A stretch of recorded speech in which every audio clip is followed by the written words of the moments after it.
I've never really known the color blue. People describe it to me like the sound of calm waves, or the feeling of a cool breeze brushing against my face.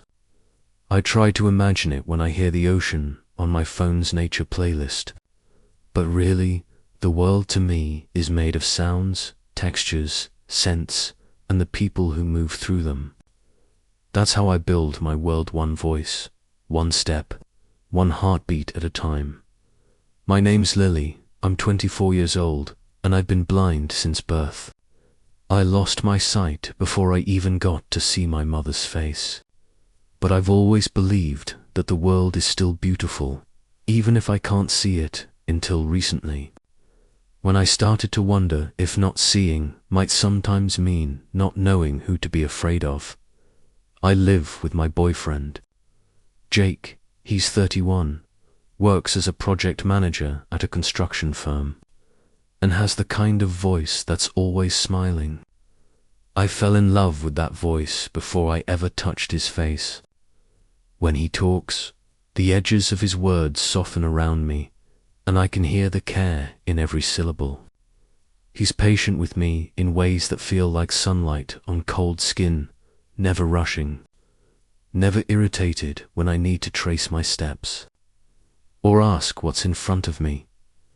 For 3 years now, our apartment has been my safe place.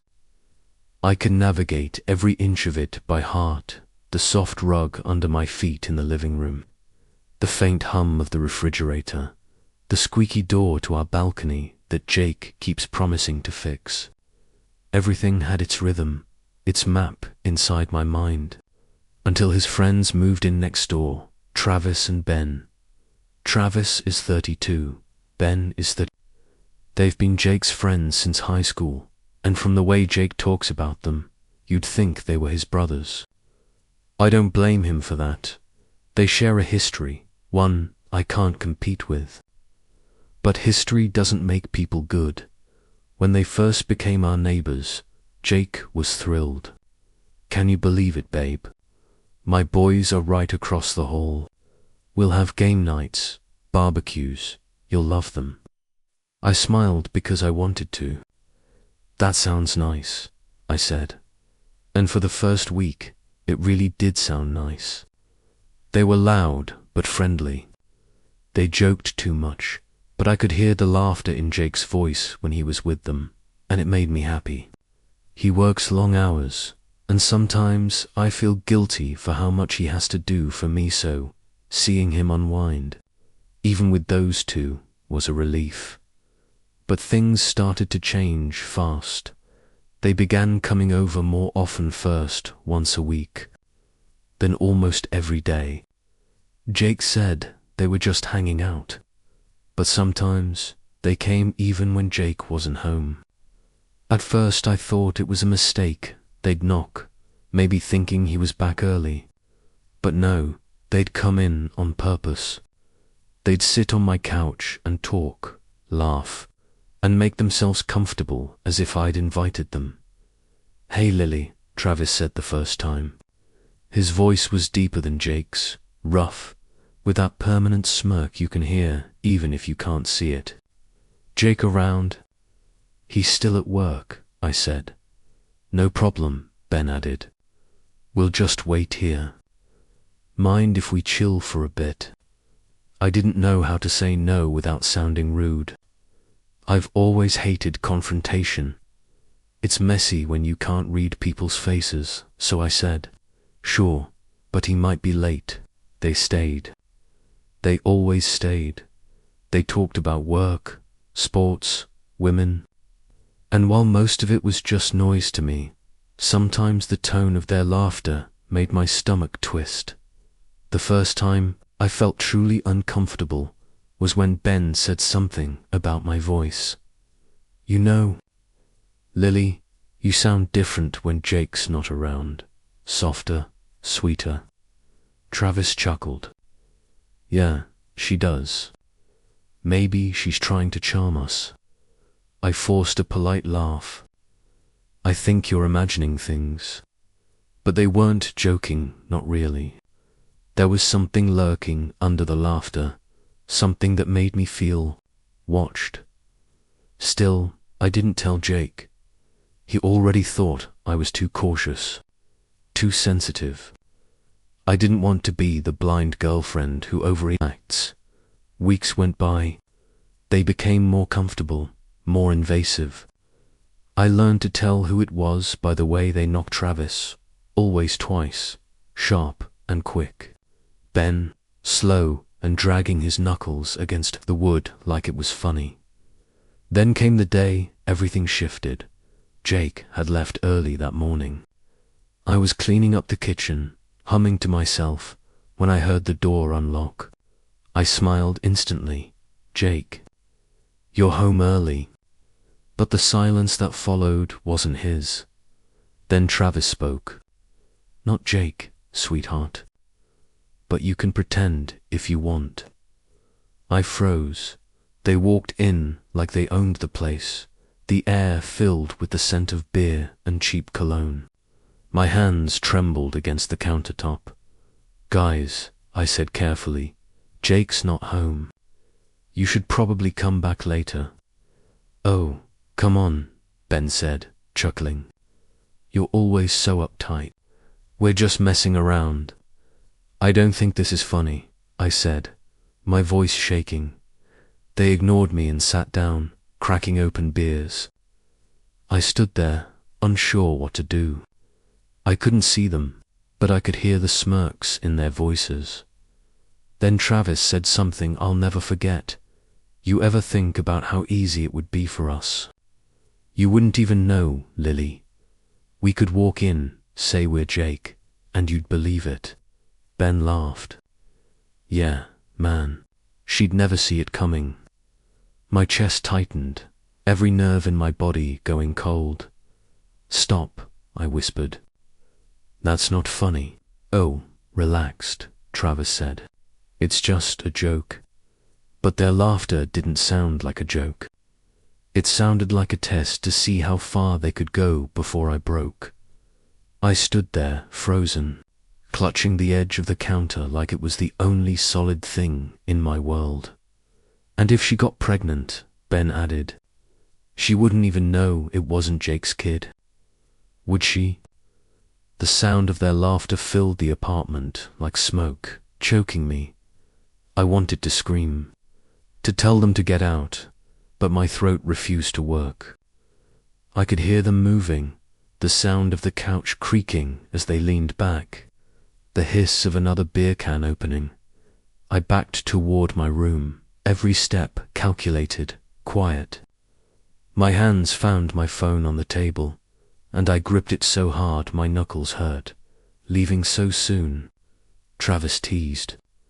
We're just getting comfortable. Get out, I said, my voice trembling. Now they laughed again, but after a long, awful moment, I heard them stand and walk to the door. Fine, Ben said. You're no fun. The door closed. The silence that followed was louder than their voices. I stood there for a long time, still gripping my phone, waiting to hear their footsteps fade completely before I locked the door. Then I slid down to the floor and started to cry. I didn't tell Jake that night. When he came home, I could hear the exhaustion in his tone, the happiness when he told me about his day. I wanted to keep that peace for just one more evening, so I smiled and asked how work was. But that night, when he kissed me goodnight, I flinched. Not because of him, but because of their words, replaying over and over in my mind. After that day, every sound in the apartment felt different. The creak of the floorboards, the faint buzz of the hallway light, even the hum of the refrigerator, they all carried new weight. I kept locking the door, double-checking it, memorizing the click to reassure myself. But fear is a quiet thing. It seeps in like fog. And by the end of that week, I wasn't sure who I could trust anymore. The morning after that night, I woke up feeling hollow. Sleep had been thin and shallow, filled with nightmares that didn't have faces, only voices. Laughter echoing down the hallway, words that melted into threats. When I reached across the bed, Jake was already gone. The sheets were cold. I sat up slowly, my fingers finding the familiar grooves of the nightstand, my phone, my water glass, the small braille clock that Jake had given me last Christmas. Everything felt exactly where it should be, but somehow everything felt wrong. I made my way to the kitchen, still in my robe, using my fingertips to trace the counter as I went. I didn't like the silence anymore. It used to be peaceful. Now, it just made me listen harder for footsteps, for the sound of the lock turning, for anything that might tell me I wasn't alone. When Jake got home that evening, I wanted to tell him. I really did.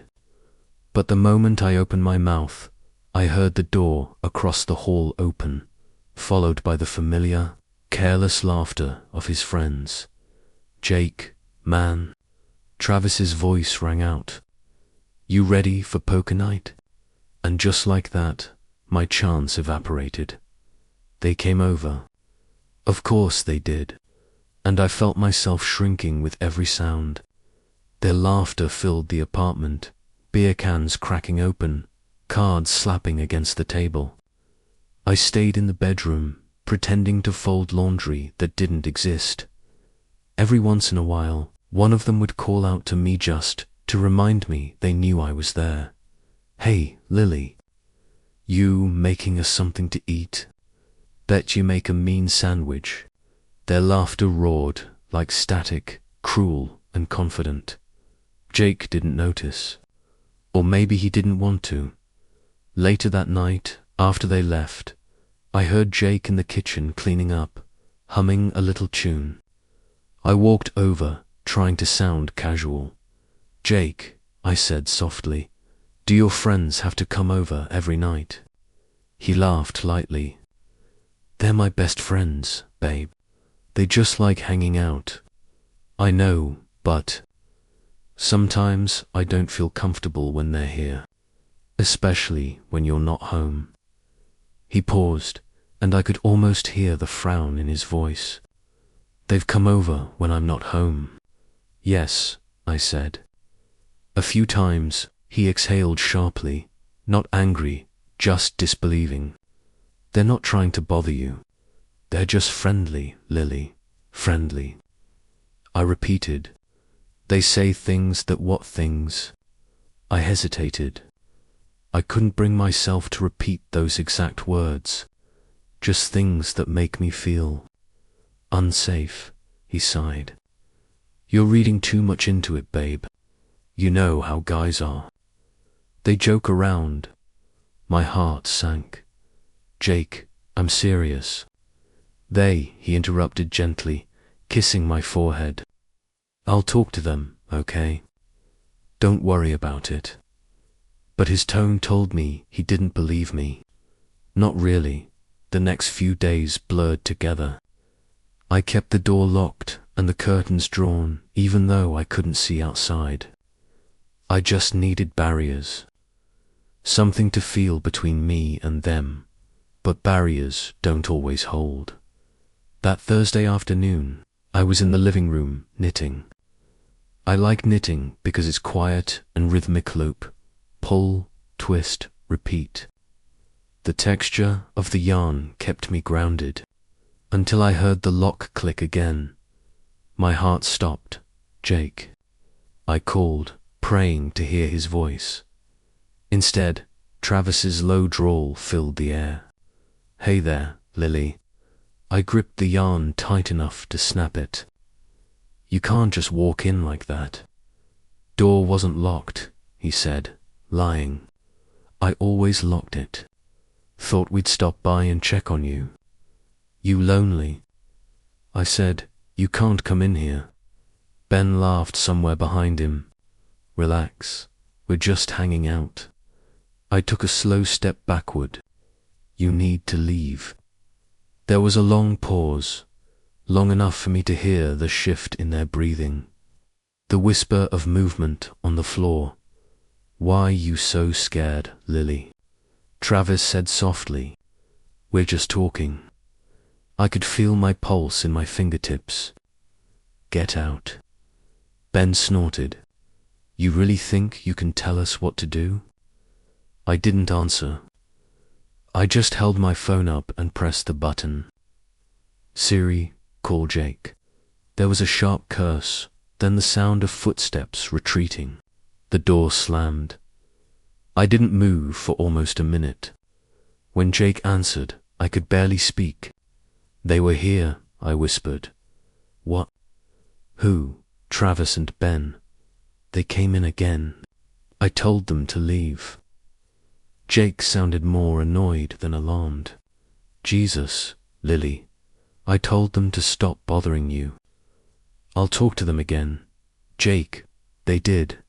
They touch you." "No, but then don't worry, okay? They're idiots. I'll handle it." But his version of handling it was apparently to do nothing, because the next day they were back again.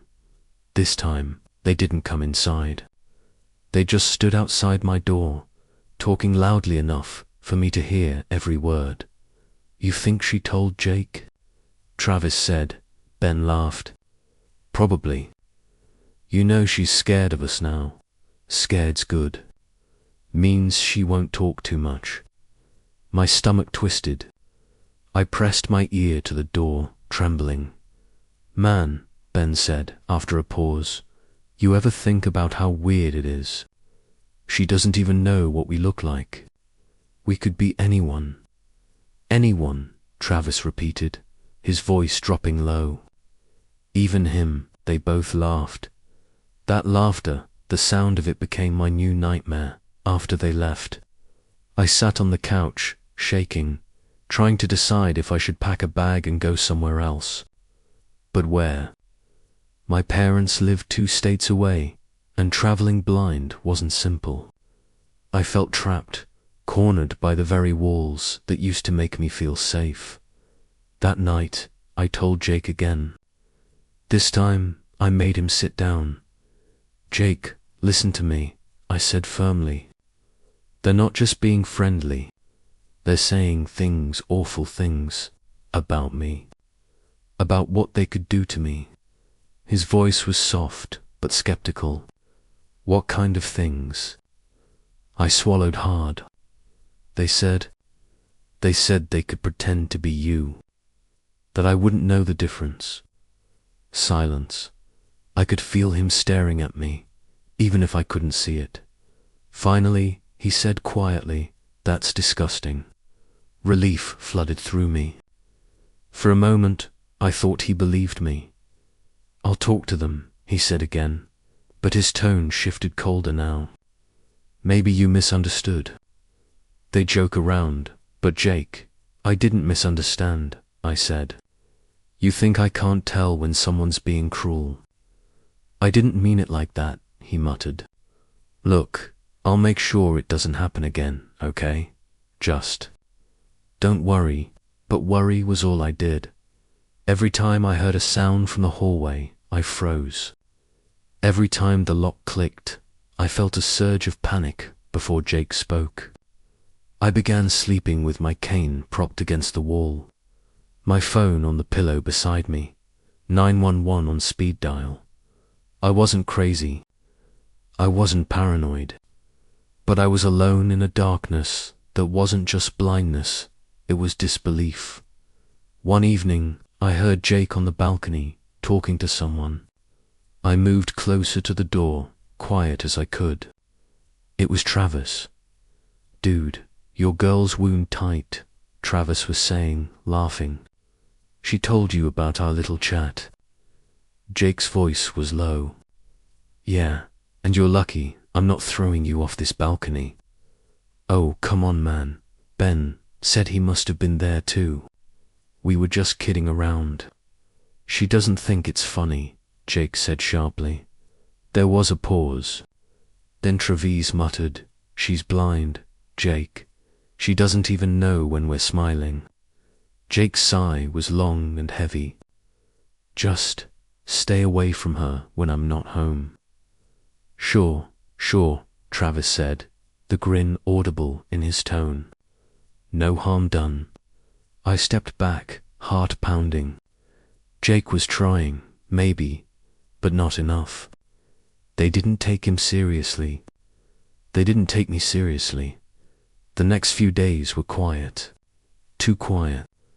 I almost let myself believe it was over. Until one night, the door opened again.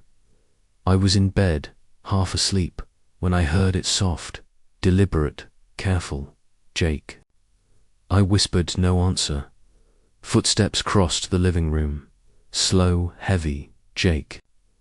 I said louder this time, sitting up. Still nothing. My hand found my phone, trembling. Who's there? A low chuckle. Relax, Lily. It's just us. Travis, my stomach dropped. Get out. He didn't. The sound of movement came closer, closer still, until I could feel the shift in the air beside Meetha, heat of a presence that didn't belong. Don't you want some company? He murmured. I screamed. Loud, louder than I ever had before. The footsteps retreated fast. The door slammed, and silence fell again. When Jake came home, I told him everything, every word, every sound. He didn't doubt me this time. I could hear the anger in his voice, the sharpness when he said, I'm going to kill them. But anger fades faster than fear. He confronted them the next day. I know he did, but I don't know what was said. All I know is that by evening, he came home quiet, withdrawn. They're sorry, he said simply. That's all, no more explanation. No assurance. Just 2 words.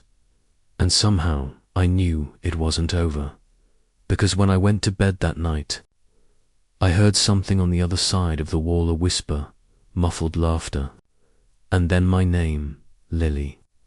They were still there, watching, waiting. The days that followed felt like living in a glass box. Everything looked normal from the outside, but I could feel the cracks forming, spreading quietly under the surface.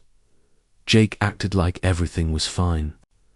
He kissed my cheek before leaving for work, told me he loved me, and reminded me to eat lunch. But beneath his voice, I could hear something else strain. A tension that wasn't there before. I didn't ask about his friends. I didn't need to. The silence between us told me more than words ever could. Still, I couldn't shake the fear. Every knock on the door made me jump. Every creak in the hallway made me freeze. I started keeping my cane by my side, even when I was inside the apartment. I stopped listening to music. I needed to hear everything. One afternoon, I sat on the couch, hands folded tightly, trying to steady my breathing. The clock ticked softly on the wall, a rhythm that used to comfort me. Now, it only reminded me how slowly time moved when you were afraid. Then the phone rang. I almost didn't answer, but the screen reader announced Jake's name. Hey, I said, trying to sound calm. His voice was heavy. Hey babe, listen. I'm working late tonight. Don't wait up, okay? Okay, I hesitated. Jake, are you sure everything's okay? He paused before answering. Yeah, everything's fine. But it wasn't. I knew it wasn't. His tone was too controlled, too deliberate, like he was trying to sound normal and failing. When the call ended, I sat in the quiet for a long time, twisting the hem of my shirt between my fingers. I didn't know what scared me more, that his friends might come back, or that he might not believe me if they did. Around 9, I made tea and tried to distract myself with the warmth of the cup. The scent of chamomile usually helped calm me, but tonight, it didn't reach deep enough. Then I heard it. The faint sound of footsteps outside, slow, careful, my breath caught. The lock turned, every muscle in my body went rigid. Jake, no answer. Jake, is that you? Still silence. Then a whisper, you shouldn't leave your door unlocked, Lily. It was Travis. My throat closed. Get out. He chuckled softly, a sound so casual it made my skin crawl. Relax. I just wanted to talk. I said, get out. I reached for my phone, fumbling for the emergency call button. But he must have seen it because he said, don't bother, Jake's not picking up tonight. What do you mean? Let's just say, he drawled, we made sure he's busy. My heart hammered so hard I could barely breathe. I stood up slowly, feeling the edge of the couch against my knees. Don't come closer, I said. He laughed again, low and amused. You can't even see me, Lily. You wouldn't know if I did. That broke something in me. I screamed. I screamed so loud my throat burned. He cursed, startled. And I heard the scuffle of retreating footsteps, the door slamming, the echo fading down the hallway. I stood there, shaking. The phone still in my hand, tears streaming down my face. I pressed the emergency button with trembling fingers. The dispatcher's voice was calm, steady, a lifeline in the chaos. 911, what's your emergency? I told her everything, every word, every threat. I gave her our address, my name, my condition. Within 10 minutes, there were knocks at the door, firm, authoritative. Police, open up.